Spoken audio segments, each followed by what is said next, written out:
La Facultad de Medicina Veterinaria y Agronomía de Universidad de las Américas presenta su nuevo podcast, Entre Huellas y Raíces. En su primer capítulo, la decana Lorena Joffre conversa con Sebastián Lagos, para profundizar en la fisioterapia veterinaria.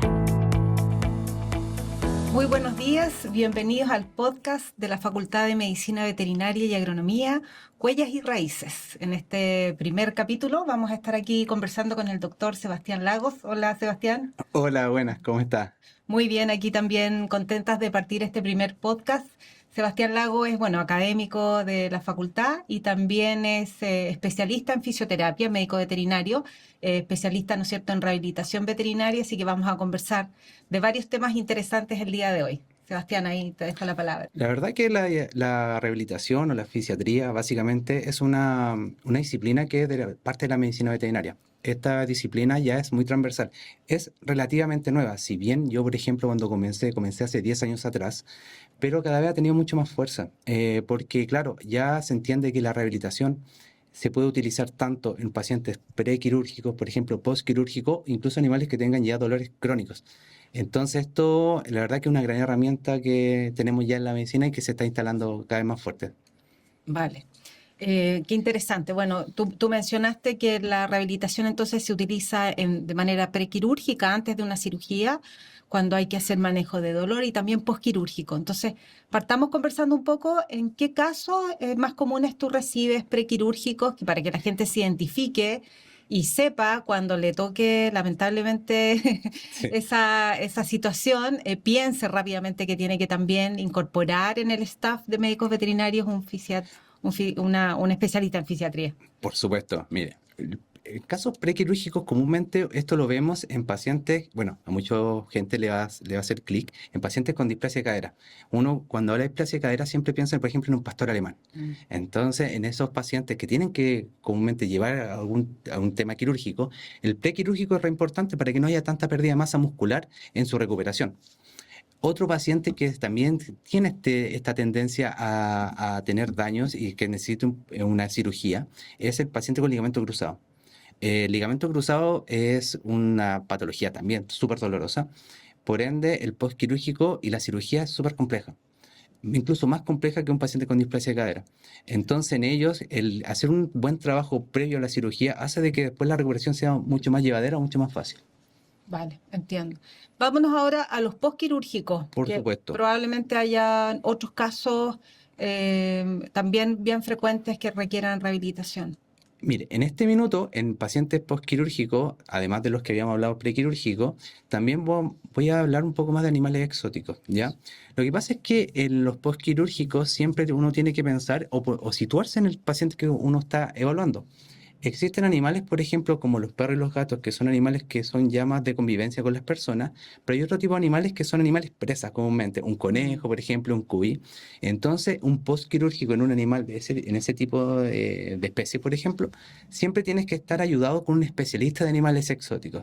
Por Ya. ejemplo, de la clínica Exotic Care, donde yo trabajo, básicamente estoy con gente de la Universidad de la América que son especialistas en animales exóticos y entre los dos básicamente hacemos un staff para poder sacar adelante un paciente. Típico, pacientes con fractura, que tienen muchos problemas que son postquirúrgicos, incluso pacientes que tengan problemas neurológicos, las hernias que generan esta dificultad al caminar, que claro, uno lo ayuda para poder avanzar en esto. O sea, todo lo que sea traumatológico y lo que sea neurológico principalmente, o muscular, ¿no es cierto? Musculoesquelético, debiese apoyarse por una terapia de fisioterapia. Por supuesto, sobre todo el tema del muscular, porque por ejemplo el músculo repara pero genera una cicatriz y al final queda, por ejemplo, una pisada mucho más corta. Entonces, por eso ahí es importante empezar a ayudar ahí al paciente para poder tener una mejor normalidad. Súper. Otra pregunta, Sebastián. ¿Qué tipo de técnicas o terapias se utilizan más frecuentemente? Pues yo sé que hay hartas como equipamientos, herramientas que se utilizan. Sí, mira, existen varias técnicas. Yo la verdad que lo que más utilizo es láser, por ejemplo. Ocupo también terapias, aparte de láser, ocupo corrientes, fotones. Pero insisto, esto va muy dependiendo de la especie. Yo la verdad que lo que menos ocupo y que la gente tiende a enlazar mucho con la rehabilitación es la hidroterapia. La gente piensa siempre en la rehabilitación una piscina, pero hay que recalcar que no a todos los animales les gusta el agua. Entonces tú, al momento de ingresar un animal a una piscina o en agua, la verdad que puede ser mucho más perjudicial que beneficioso. Pero bueno, dependiendo siempre el caso.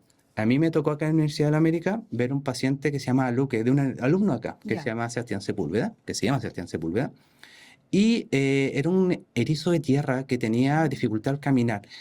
Bueno, le hicimos acá en la universidad, le hicimos láser, hicimos varios manejos, electromagnetismo, y en la casa igual se dejó ahí en ese caso la hidroterapia, porque el paciente era mucho más manejable, a diferencia de un perro o un gato. Claro.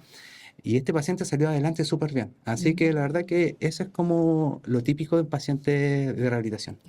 Sebastián, ahora escuchándote se me ocurrió, bueno, hoy en día cada vez estamos más avanzados con el tema de la geriatría, los pacientes viven mucho más años de lo que vivían antes. ¿Y qué pasa con los pacientes que son demasiado ya viejitos, que les cuesta caminar, que tienen dificultad en su locomoción? ¿También podrían tener apoyo de un fisioterapeuta, por ejemplo? Claro, por supuesto. La verdad que esa pregunta es muy interesante porque, a ver, cuando uno piensa en ejercicio, depende de la patología del tipo de ejercicio. Por ejemplo, en un paciente diabético tú tienes que hacer mucho cardio porque necesitas bajar la glucosa. En un paciente, por ejemplo, que es obeso, la verdad que es más caminata porque no lo puedes someter a un ejercicio intenso. Pero en un paciente geriátrico, comúnmente, igual que las personas adultas, trabajan lo que es la estabilidad. No es necesario que a un paciente geriátrico lo hagas caminar mucho, pero sí lo puedes hacer en un piso inestable, que eso se llama ejercicio isométrico, hace de que el paciente al generar equilibrio genere fuerza. Estás haciendo un ejercicio de bajo impacto y de mucho beneficio para la estabilidad. Si bien no va a sacar una masa muscular porque fisiológicamente el paciente va a perder masa muscular, pero es un paciente que en verdad la masa que tenga muscular va a ser lo mejor posible. Así que me parece espectacular en geriatría. Súper, qué bueno eso.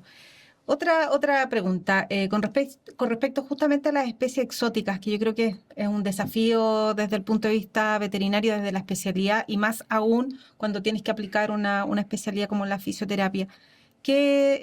¿Cómo se utiliza? ¿Qué manejo? Bueno, algo nos hablaste de un caso ahora, pero en general, ¿qué diferencias hay con los pequeños animales? Ya, a ver, cuando hablamos de animales convencionales, que el perro y el gato, claro, como yo le decía, uno puede interactuar mucho con el paciente, ¿ya? Pero en animales exóticos ocurre básicamente en ellos que estos animales exóticos, al ser animales presa, el contacto no puede ser tanto, ¿ya? Aparte, ellos son muy receptivos a los olores. Entonces, claro, si tú anteriormente atendiste un hurón y después atiendes a un conejo, él va a sentir el olor al conejo. El conejo va a sentir el olor al hurón. Entonces, por ejemplo, yo ocupo electromagnetismo. ¿Qué es el electromagnetismo? Yo tengo una especie de colchón que tira la energía hacia arriba y tengo un cilindro. Entonces el paciente se posa al medio, tiene este cilindro que está generando corriente y la energía viene por arriba. Y yo no tengo que estar cerca de él, me puedo estar alejado. Y dejo a los dueños que estén cerca de él, cosa de que no haya tanto estrés. Después, créame que después de la segunda terapia, básicamente el animal entiende de que yo no le estoy generando molestia ni un daño y ve el beneficio. Y después me deja manipularlo más. Ya, súper.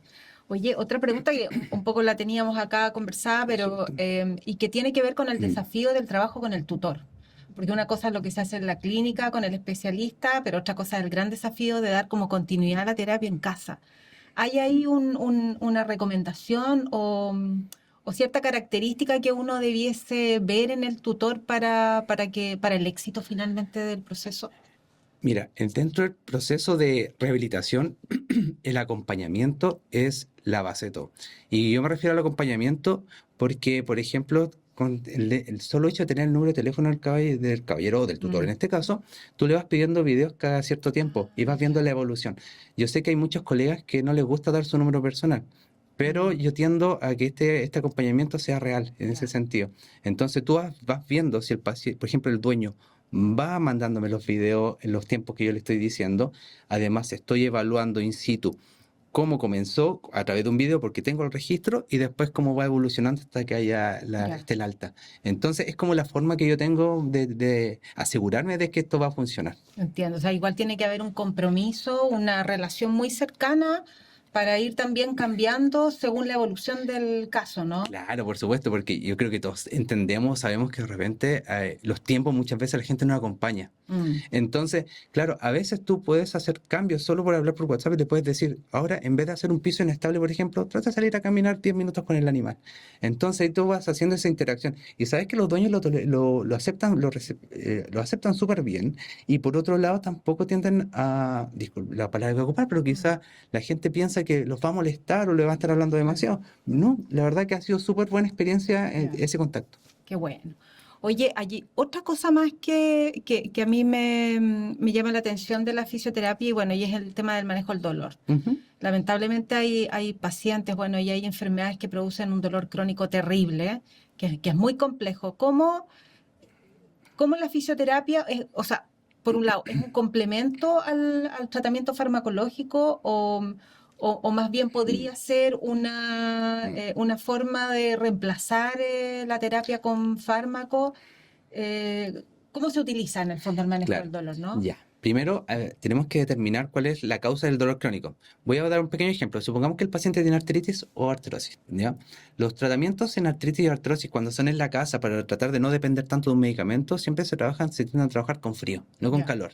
Entonces tú te estás dando analgesia al paciente y tratas de independizarlo un poco, porque puede llegar un punto en que ese medicamento no va a funcionar en el paciente, y si puede que no funcione porque le está dando muy seguido. Entonces, básicamente tú aplicas técnicas para poder independizarlo.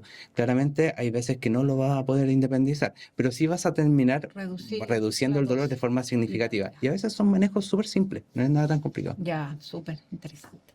Bueno, vamos cerrando, Sebastián, esta conversación que se pasó súper rápido. La verdad es que han salido hartos tips interesantes y a lo mejor esta pregunta más dirigida a los estudiantes de medicina veterinaria que te están escuchando. ¿Qué mensaje les darías a estos estudiantes que sueñan con dedicarse al campo de la medicina en general de pequeños animales y en particular a lo mejor que les llame la atención en esta área de la fisioterapia? Ya, a ver, básicamente yo les recomendaría a los alumnos, a ver, la universidad acá, la Universidad de la América, como todas muchas casas de estudio, te entregan las herramientas para poder salir adelante.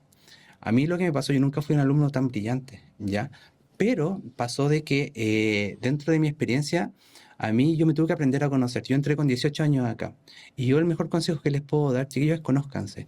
Porque si tú aprendes cuál es tu forma de poder estudiar, básicamente tendrás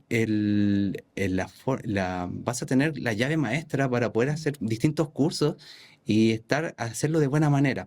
Entonces, yo sé que de repente es súper complejo el tema de los estudios, quizás algunos trabajan, pero en estos momentos que uno está en la universidad hay que aprender a conocerse. ¿Cuál es la mejor manera? Disculpe, puede ser súper de repente hasta tonto lo que le puedo decir, pero yo para poder estudiar tenía que estar en una biblioteca, tenía que leer, subrayar y escucharme. Eso puede ser súper simple, pero me costó años aprenderlo. Entonces, ese es el mejor mensaje que les puedo dar. Y aprendiendo a conocerse cómo lo pueden hacer bien, tienen la llave maestra para aquí al futuro. Es importante eso, autoconocerse, Sí, finalmente entender cómo es el mejor método de aprendizaje y aprovechar de aprender el máximo durante la universidad. Por supuesto, porque ahí ya te puedes especializar en lo que quieras. Y si ustedes quieren fisiatría o fisioterapia, bueno, ahí está, en mis tiempos, hace 10 años atrás, no todas las casas de estudio tenían. Ahora, por ejemplo, acá tenemos un diplomado de rehabilitación, entonces ya te está abriendo puertas, e incluso internacionalmente te puede abrir puertas.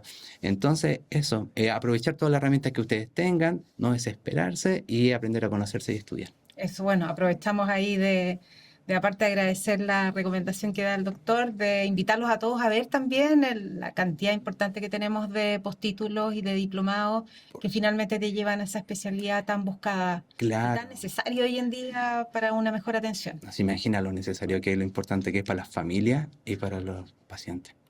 Bueno, Sebastián, yo creo que estamos terminando este primer podcast, súper contentos de haber conversado este rato contigo, de conocerte un poco más y conocer de la fisioterapia y de su utilización. Así que muchas gracias. Yo, doctora, le quiero agradecer por invitarme a este primer capítulo y la verdad que me siento muy feliz y muchas gracias. Muchas gracias. Nos vemos en el próximo capítulo.